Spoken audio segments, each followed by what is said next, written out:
क्या आपकी कोई ऐसी दुआ है जो सालों से अधूरी है? कोई ऐसी हाजत जिसे आप नामुमकिन समझ बैठे हैं? तो ठहर जाइए, साल का सबसे मुबारक दिन आने वाला है जब अल्लाह बंदों पर फख्र फरमाता है। जिलहिज्जा के पहले 10 दिन वैसे ही रहमतों से भरे होते हैं, लेकिन यौम अरफा उन सब का निचोड़ है।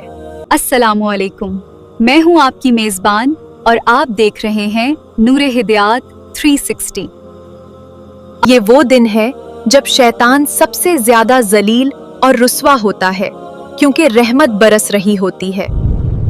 बहुत से भाई और बहन पूछते हैं, हमें हज नसीब नहीं हुआ, हम घर बैठे क्या करें, हमारी दुआएं कबूल क्यों नहीं होती? मेरे प्यारे वीवर्स, अरफा का दिन सिर्फ हाजियों के लिए नहीं बल्कि हर उस मुसलमान के लिए है जो अल्लाह की तरफ लौटना चाहता है। हदीस का मतलब है कि अरफा के दिन से ज्यादा अल्लाह किसी और दिन बंदों को जहन्नम से आजाद नहीं करता।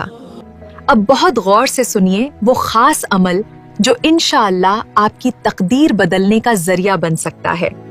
अगर आपकी सेहत इजाजत दें तो अरफा के दिन रोजा जरूर रखिए, क्योंकि ये रोजा 2 साल के गुनाहों का कफ्फारा बन जाता है। और सबसे अफजल दुआ ये है, ला इलाहा इल्लल्लाहु वहदहु ला शरीक लहू लहुल मुल्कु व लहुल हम्दु व हुवा अला कुल्लि शैइन कदीर।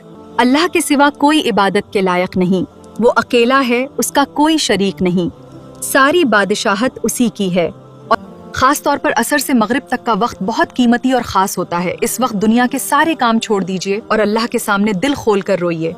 अपने लिए दुआ मांगिए, अपने वालिदैन की सेहत के लिए मांगिए, अपने घर वालों और बच्चों के लिए मांगिए और पूरी उम्मत मुस्लिमा को याद रखिए।